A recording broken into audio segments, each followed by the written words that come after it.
On va suivre à présent ce condensé consacré aux prises de contact des membres du gouvernement. Nous irons tour à tour au sein des ministères de l'Habitat, à l'accès à l'eau et l'énergie, au transport, au travail et aux travaux publics avec Martina Dametoul. Après leur prestation de serment, les nouveaux membres du gouvernement s'engagent à résoudre les défis liés à leurs ministères respectifs. Chacun dispose d'une feuille de route qu'il a présentée à ses collaborateurs pour garantir une mise en œuvre efficace. Au ministère de l'Habitat, Ludovic Méniendong a souligné l'importance de s'appuyer sur l'expertise et les compétences de son équipe afin de mener à bien les projets du secteur. Rester dans l'inclusion totale, faire en sorte que tous les projets qui sont en cours, nous les regardions ensemble et faire en sorte que ces projets puissent aboutir rapidement pour que le maximum de Gabonais soient satisfaits.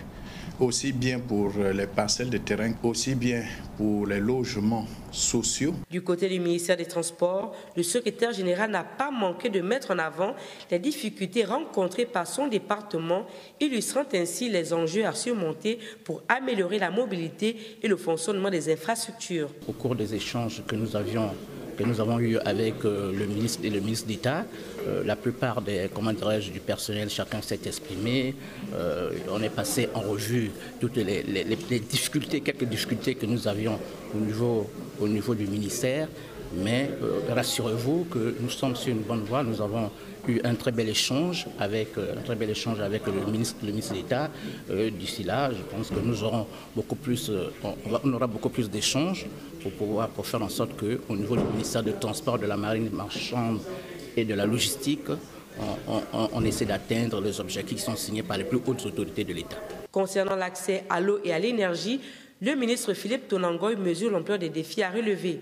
Ces ressources encore trop souvent limitées doivent être rendues accessibles à tous. La feuille de route ministérielle prévoit des solutions pour y parvenir. Le stress énergétique va continuer encore nécessairement un peu, on n'a pas de recettes magiques. Mais pour ça, il faut d'abord une cartographie claire. Une cartographie du potentiel énergétique du Gabon, une cartographie du potentiel hydrique du Gabon, quelles sont les infrastructures qui existent, quelles sont les carences, comment peut-on faire pour combler les gaps, quels sont les moyens de financement et avec quels hommes on va pouvoir gérer tout ceci. Enfin, au ministère du Travail, après une présentation globale des directions et des précisions juridiques, le ministre a décliné les grandes orientations de son action pour les jours à venir. Il y a un accent très important sur la rigueur qu'il faudra appliquer dans la gestion des finances publiques, notamment le fait on va désormais tous centraliser sur le compte unique du Trésor, limiter les opérations en numéraire et avoir une meilleure planification, une meilleure justification. C'est-à-dire qu'à savoir que chaque argent dépensé est de l'argent qui devra être justifié. Cette prise de contact avec les membres de l'administration témoigne de la volonté des ministres de concrétiser leur engagement et de répondre aux attentes des populations. Retour ce soir sur cette passation de charge au ministère de la Pêche. Cyrielle Zora Kassa a transmis les dossiers à Laurence Mangemezora, épouse Ndon, suivant le film de cette cérémonie. C'est dans une atmosphère empreinte de solennité que s'est tenue au sein du ministère de la Mer, de la Pêche et de l'économie bleue la cérémonie officielle de passation de charge entre le ministre sortant Cyrielle Zora Kassa et son successeur Laurence Ndon. L'événement, présidé par Gladys Peggy Obonoula, secrétaire générale adjointe du gouvernement, marque un nouveau tournant dans la gestion stratégique des ressources maritimes et halieutiques du pays. L'ancien ministre de la Communication et des Médias a exprimé sa volonté de placer l'économie bleue au cœur du redressement économique national. Il nous faut absolument diversifier notre économie. Nous avons hérité d'un pays super endetté, très endetté. Donc il nous faut créer de la valeur, il nous faut créer d'autres sources de revenus pour pouvoir à la fois assumer le service de la dette, mais en même temps continuer de développer le pays. Et nous savons que dans tout ce qui est mer, pêche, économie bleue, c'est une ouverture pour pouvoir rapporter des ressources supplémentaires à notre pays dans le but de le construire et d'améliorer les conditions de vie de nos compatriotes. Cyrielle Zora Kassa, pour sa part, a salué la coopération de ses équipes avant de transmettre les dossiers en toute transparence à la nouvelle équipe ministérielle. Avec cette passation de charge, un nouvel élan est donné à la valorisation des richesses marines dans une logique de continuité et d'innovation. Le ministre de la Santé, Adrien Mougougou, a présidé une séance de travail avec la coordination du projet d'appui au secteur de la santé phase 2. Il a été question de faire le point d'étape des travaux de réhabilitation des centres hospitaliers régionaux des 4 provinces cibles du projet. Lariska Lor, Mamengi Osaga et Bertin Osaga, reportage.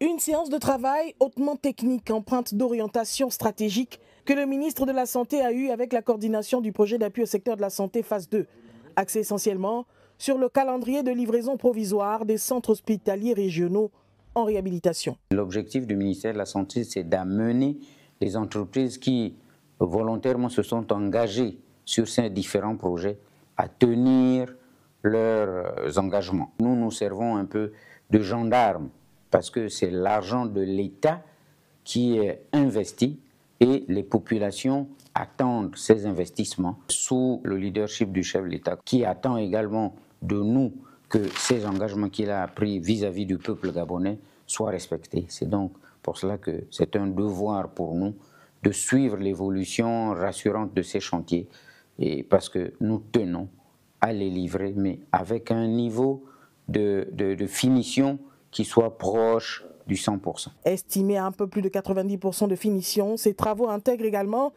les équipements qui sont d'ailleurs déjà sur site. Nous sommes aujourd'hui à même de dire que les hôpitaux fonctionnent avec les équipements qui avaient au préalable été remis par le président de la République, chef de l'État au groupement aérien présidentiel. Ces équipements sont aujourd'hui installés. Donc nous livrons et les travaux et les équipements avec la formation du personnel qui a déjà été exécutée sur ces sites. Au moment où le PAS 2 tire à sa fin, c'est quasiment les derniers projets en exécution. Tout le reste des ouvrages ayant été réalisés, livrés et fonctionnels. Notre journal se poursuit. Le ministre de la Femme, de la Famille et de la Protection de l'Enfance, Elodie Diane Fouefou, épouse Sanjo, c'est son nom. Elle a reçu en audience le représentant résident de l'Organisation mondiale de la santé au Gabon. Cette rencontre s'inscrit dans le cadre des prises de contact avec les partenaires au développement intervenant dans les domaines de compétences du ministère. Belinda Ingondi et Tito Mohamed Nourgrek. Soucieuse d'inscrire leur collaboration au-delà des seules questions de santé, l'Organisation mondiale de la santé souhaite désormais accompagner le ministère sur des problématiques sociétales plus larges, touchant aussi bien les hommes, les femmes que les enfants. La santé, ce n'est pas le médical. La santé, c'est une conjonction et une intersection de plusieurs secteurs et de plusieurs facteurs et de plusieurs secteurs. La dame a d'abord un background d'un professionnel de santé et maintenant elle s'occupe de la protection de la femme, donc c'est quelqu'un qui a une vue plus panoramique de cette question-là. Les deux parties ont convenu de prioriser les projets liés à la lutte contre la mortalité maternelle, un phénomène préoccupant malgré la présence d'une infrastructure sanitaire relativement développée au Gabon. Nous avons collaboré avec d'autres secteurs et d'autres ministères, et y compris le ministère de la Femme et de l'Enfant. Évidemment, nous avons déjà évoqué des domaines dans lesquels nous pensons que nous pouvons collaborer, mais cela, nous en dirons plus quand nous aurons encore plus fignolé nos projets ensemble et quand nous aurons plus discuté encore plus ensemble en détail, de manière opérationnelle, les voies et moyens de notre collaboration. Le représentant résident de l'OMS a exprimé sa volonté ferme d'apporter l'appui technique nécessaire à la mise en œuvre des actions ciblées afin de contribuer à l'amélioration durable des conditions de vie des populations, en particulier celles des femmes. Audience cet après-midi au ministère des Travaux publics et de la Construction. Le patron de ce département ministériel s'est entretenu avec le représentant de la Banque mondiale pour peaufiner un projet, le service prioritaire qui devrait impacter positivement le quotidien des Gabonais. Betty Warel Nzembe Abissi, Lubestar Lenyongo Donkwafala, les détails. Le développement d'un pays passe nécessairement par la construction des infrastructures durables. Pour matérialiser cela, la Banque mondiale entend accompagner le Gabon à travers le financement du projet Investissement prioritaire et accès à des services publics du ministère des Travaux publics et de la Construction. Il s'agit d'un projet qui va investir dans cette ville à l'intérieur du Gabon. Ce projet, donc, dont les négociations se sont clôturées officiellement aujourd'hui sous le leadership du ministre, il sera porté donc devant notre conseil d'administration le 11 juin. Il s'agit de donc 150 millions de dollars des États-Unis pour cette ville, pour financer des infrastructures de base. Les services de base pris en compte dans ce projet sont spécifiques. Ils concernent essentiellement les voiries, les infrastructures sociales, telles que la construction des écoles. Maintenant que nous avons la certitude qu'au niveau de la Banque mondiale, le nécessaire sera fait pour que ce prêt ne nous échappe pas, il nous revient à nous, au niveau donc, du Gabon, de se projeter pour que dès lors que nous aurions effectivement l'accord de prêt lors du conseil d'administration donc de juin, que nous puissions véritablement démarrer ces projets-là avec des entreprises qu'il nous faudrait déjà présélectionner. Comme vous le savez, le chef de l'État nous demande d'aller très très vite. La Banque mondiale a toujours été aux côtés du Gabon pour faciliter la réalisation de certains projets dans plusieurs domaines différents. L'ambassadeur du Cameroun, porteur d'un message du président Paul Biya et l'un des commissaires de la CEMAC ont tous été reçus tour à tour au cabinet du ministre des Affaires étrangères en présence de Lionel Mboutsoupissam et Guy Serge Dizambo. Le ministre des Affaires étrangères et de la coopération Régis Onangandiaï a reçu l'ambassadeur de la République du Cameroun près la République gabonaise. Dans une ambiance fraternelle, les deux personnalités ont échangé sur les questions de coopération entre les deux pays et l'invitation du président Paul Biya à son homologue gabonais, son Excellence Brice Clotaire Oligui Nguema. Le premier sujet portait sur la convocation par le chef de l'État, son Excellence Paul Biya, du sommet extraordinaire du chef d'État et du gouvernement de la CAC et de la CEMAC pour un sommet conjoint qui va se tenir à Yaoundé le 6 juin prochain. Et le deuxième sujet portait sur la signature d'un accord de coopération entre le Gabon et le Cameroun sur la formation des fonctionnaires de la comptabilité matière. Autre point évoqué au cours de cet échange, le cas des taxis Yaris. Nous avons, avec le ministre des Affaires étrangères, échangé sur cette question et il nous a promis de prendre toutes les dispositions pour que toute la lumière soit faite autour de cette affaire. Autre audience, dans le cadre de la conception des nouveaux passeports diplomatiques et des services CEMAC, Mbongo Gabo Seli, commissaire au département du marché commun de la CEMAC, est venu annoncer sa participation à la mission technique de vérification du spécimen. Au Sénat, le ministre de l'Intérieur et de la Sécurité, Herman Imongo, a été auditionné ce matin par les sénateurs membres de la Commission des collectivités locales. Le membre du gouvernement a défendu le projet de loi de ratification de l'ordonnance portant programmation du transfert de compétences et des moyens de l'État aux collectivités locales. Gervais Sodjouga, Franck Mexan-Mangolo. Vu comme une condition indispensable à un développement local efficace, équitable et harmonieux, la décentralisation rentre désormais dans sa phase pratique au Gabon. Le projet de loi portant ratification de l'ordonnance portant programmation du transfert des compétences et de moyens de l'État aux collectivités locales marque ainsi la mise en œuvre de cette décentralisation. Le présent projet de texte que je défends est la matérialisation de la volonté du président de la République, plusieurs fois affirmée et réaffirmée, de concrétiser la décentralisation. Depuis sa nomination à la tête du Sénat en 2023, Paulette Missambo a fait de la décentralisation son cheval de bataille. Mais cette libre administration des collectivités locales respecte un certain nombre de principes. Il convient de soutenir à cet égard la libre administration des collectivités locales tant attendue n'est pas et ne doit pas conduire à l'anarchie et ne doit pas non plus n'être qu'apparente. Que le respect de ces principes majeurs nous apparaît être un réel gage de réalisation de la décentralisation dans notre pays. Et pour cette première phase, il s'agit de, pour les communes, Libreville, Ovendo, Akanda, Franceville, Moanda, Lambaréné, Mouila, Chibanga, Makokou, Koulamoutou, Lastoville, Port-Gentil et Oyem.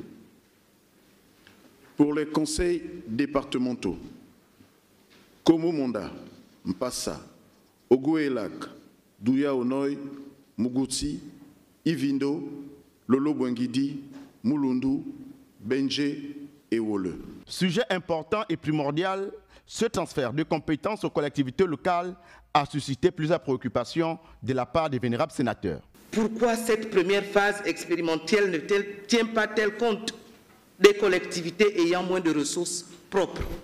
Ensuite, il est prévu une opération d'évaluation des capacités de 9 chefs-lieux de province. Est-ce que cette opération n'aurait pas dû avoir lieu avant la programmation elle-même? Ce texte sera examiné au fond avant son éventuelle adoption en séance plénière.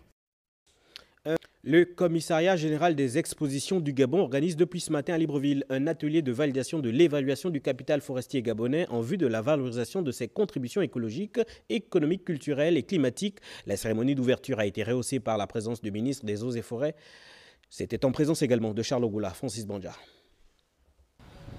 Valider le rapport produit par le cabinet de Yacht, présenter les résultats des travaux menés pour l'opérationnalisation du tableau de bord de suivi et renforcer la stratégie de valorisation du patrimoine forestier gabonais en vue de sa présentation lors de l'exposition universelle d'Osaka 2025 sont les objectifs de cet atelier.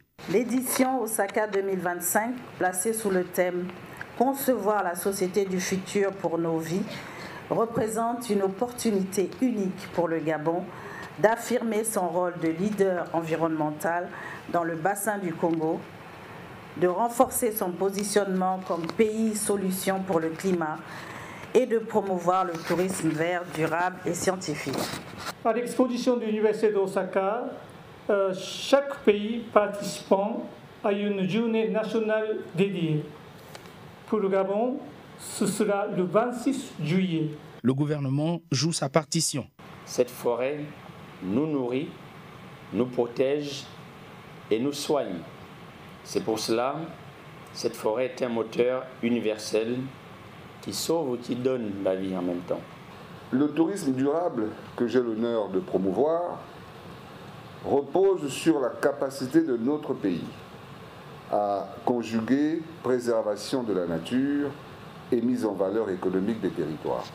Les conclusions de cet atelier de validation sont donc attendues pour ce jeudi 15 mai 2025. Début des soutenances à l'École nationale des instituteurs de Libreville par les enseignants stagiaires. Devant les membres du jury, les impétrants ont défendu leur rapport de stage. Nathalie Abouyanoke, Gérard Miindou s'en font l'écho. Plus que quelques semaines nous séparent de la sortie officielle des élèves instituteurs de l'ENIL. Ils sont près de 460 qui sont évalués devant leur jury afin de défendre leur thème. J'ai choisi l'enseignement tout d'abord parce que c'est un métier aussi que j'apprécie beaucoup, mais aussi parce qu'en même temps, après le bac, j'ai vu que ce sera un moyen pour moi de pouvoir aider mes parents. J'ai comme thème les difficultés liées à l'enseignement, apprentissage de la mesure au primaire, précisément cas de deuxième année. Au sortir de cette formation, déjà c'est d'essayer d'intégrer un programme dans le curriculum afin de pouvoir laisser au moins une journée aux élèves d'être sensibilisés pour l'éducation à l'environnement. Un exercice fascinant qui donne l'opportunité à chacun de justifier son choix. Cette phase a été le prétexte pour l'autorité de jauger le niveau de ces impétrants. Je pense que nous avons de très bons impétrants. Et d'ailleurs, la plus jeune enseignante, elle a eu son bac, elle avait 16 ans, elle a décidé d'être enseignante, elle va sortir à peine 18 ans. Donc c'est quelqu'un que nous devons suivre avec beaucoup d'attention. C'était des exemples de vocation, comme quoi la vocation pour devenir enseignant est encore très forte. La délégation de la ministre d'État, ministre de la formation professionnelle, s'est ensuite rendue au Centre professionnel des métiers du bois du PK27 pour constater la reprise des activités après 7 mois de grève liés à plusieurs exigences des partenaires sociaux de ce secteur. Le ministre de l'Agriculture, de l'Élevage et du Développement rural, Odette Polo Panzou, était en séance de travail avec les responsables et personnels de l'Agence gabonaise de sécurité alimentaire, l'Ardi Ngemamba, Guy-Serge Dizambo, Le Point. C'est le portail de la sécurité alimentaire au Gabon, entité dédiée à la lutte contre les mauvaises pratiques agricoles. Le ministre de l'Agriculture, Odette Polo Panzou, en visite d'inspection à l'Agence gabonaise de sécurité alimentaire. Prise de contact, visite des locaux, le membre du gouvernement a rappelé au patron des lieux le rôle crucial de la Gaza en matière de sécurité sanitaire et phytosanitaire. L'une des missions régaliennes de cette structure est de veiller sur les produits phytosanitaires, non seulement qui sont déjà localement sur le terrain, mais qui qui viennent de l'extérieur. Donc la Gaza a une mission de contrôle. Pratiquer une agriculture saine et bio, c'est maintenir le consommateur en bonne santé. Nous avons eu avec Madame le ministre plus qu'une séance de travail, mais vraiment un moment fort de sensibilisation. Madame le ministre a pris son bâton de pèlerin pour venir nous voir, nous qui avons un rôle déterminant à jouer sur la santé des végétaux, puisque c'est le point de départ de la sécurité alimentaire. Et donc nous nous réjouissons non seulement de sa présence, mais également des hautes orientations que nous avons reçues d'elle. La Gaza a pour mission de prévenir, évaluer et gérer les risques sanitaires et nutritionnels présents dans les aliments destinés à la consommation. Le ministre de la Jeunesse et des Sports, Armand Longo, épouse Moulengi, s'est rendu au chevet de la famille du regretté Aaron Boupenza. Parfait Junior Boukinda, Tito Mamedor Grec. Le caractère particulier d'une visite qui aura permis de faire le point sur la disparition tragique d'une étoile qui ne cessera de briller dans les cœurs et l'avancement des préparatifs pour l'hommage national à AB7. Difficile donc de trouver les mots justes. La tristesse sur les visages traduit inévitablement l'attachement des proches à l'endroit de l'hélice disparue.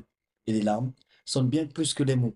Avec le discours d'une mère, Armand Longo, épouse Moulengi, a donc témoigné toute sa compassion aux parents. Cette période de deuil renforce davantage le lien.